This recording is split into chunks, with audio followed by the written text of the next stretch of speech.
Hello friends, welcome to my YouTube channel. Exercise 3.4 से question number 6 करेंगे। A number is divisible by both 5 and 12। कोई number है जो 5 से और 12 से दोनों से पूरा डिवाइड हो जाता है। पहले तो इसी बात का मतलब समझिए कि लेट सपोज कोई नंबर n है आपके पास और ये 5 से पूरा डिवाइड हो जाता है, यानी जब इसे डिवाइड करते हैं तो रिमाइंडर 0 आता है। और यही नंबर 12 से भी पूरा डिवाइड हो जाता है। जब इसे 12 से डिवाइड करेंगे तो भी रिमाइंडर 0 ही आएगा। अब आगे क्वेश्चन कहता है by which other number will that number be always divisible. तो आप बताइए कि अब ये जो नंबर है ना, ये किस और नंबर से हमेशा पूरा डिवाइड होगा। यानी पूरा डिवाइड होने का मतलब है कि वो भी रिमाइंडर 0 ही बना दे।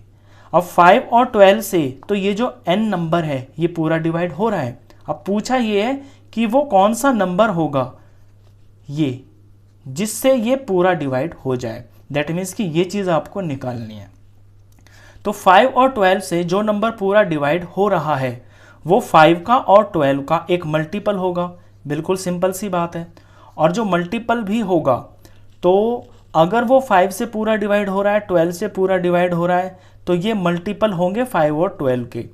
तो 5 और 12 का ही एक ऐसा कॉमन मल्टीपल होगा। कॉमन मल्टीपल जो 5 और 12 का होगा वो इस नंबर को पूरा डिवाइड कर देगा। तो इसके अंदर हमें कॉमन मल्टीपल ही निकालना है। 5 और 12 का ऐसा कॉमन मल्टीपल जो सबसे छोटा हो। सबसे पहला जो नंबर होगा ना, सबसे पहला कॉमन मल्टीपल जिसे हम LCM भी बोलते हैं, वही हमारा इसका आंसर होगा। तो हम पहले तो इनके मल्टीपल्स लिख लेते हैं, मल्टीपल्स ऑफ 5 और मल्टीपल्स ऑफ 12। फिर मैं आपको एग्जांपल से भी बताऊंगा कि ऐसा क्यों हुआ।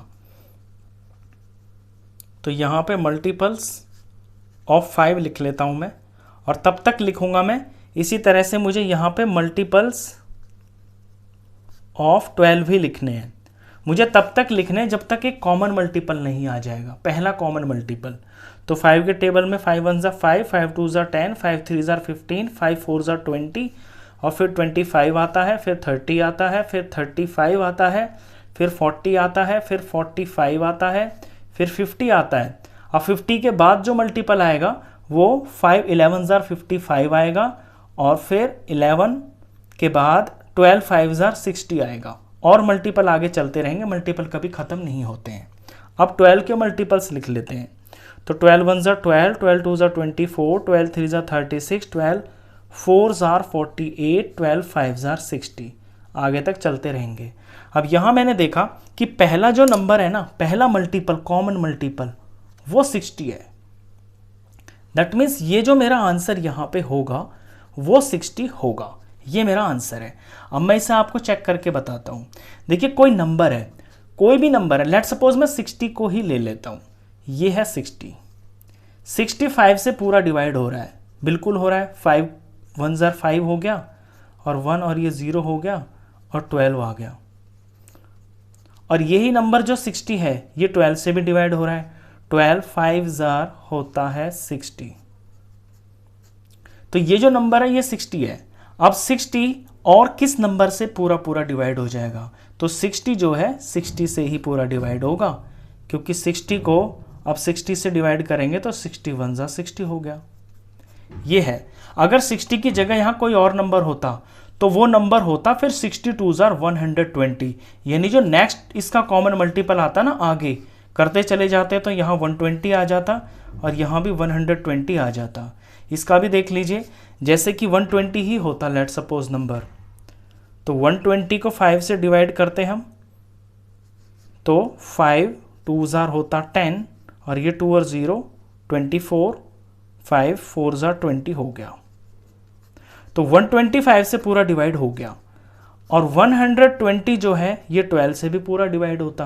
12 10 120। तो अब पूछा ये है कि ये जो 120 है ना, अब ये किस नंबर से पूरा डिवाइड हो जाएगा? तो ये नंबर होगा 60, क्योंकि 120 को 60 से डिवाइड करेंगे तो 62 120। इसी तरह से अगला जो नंबर होगा वो 180 होगा।